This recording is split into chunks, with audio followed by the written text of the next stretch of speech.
Liberating waste.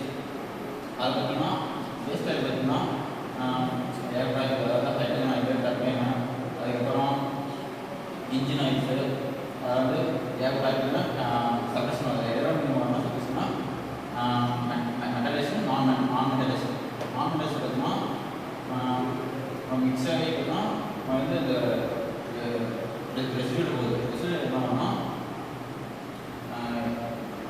Various கம்பெனினா increase ஆகும்போது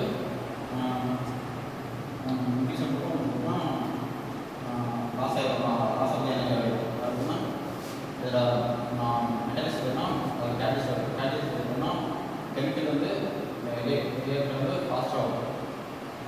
pass ஆகி நம்ம வந்து ஃபியூஸ் பண்ணுறதுனா சடனாக ஐபர்ஸ் ஆகும்போது அவங்களுக்கு வந்து ப்ராடக்ட் செப்பரேஷன் இருக்கும்.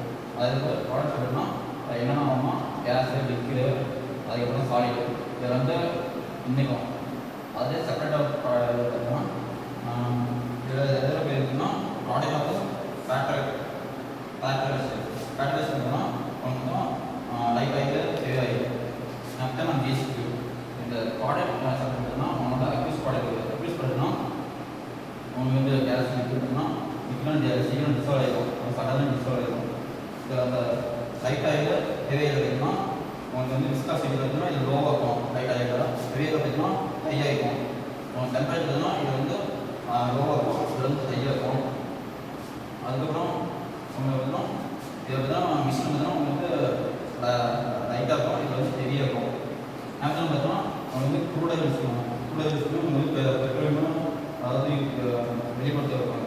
டீசல் எடுத்தோம்னா அவங்க வந்து இக்னிஷன் போகும்போது உங்களுக்கு வந்து ஸ்பார்க் யூஸ் ஆகும். ஸ்பார்க் தான் அது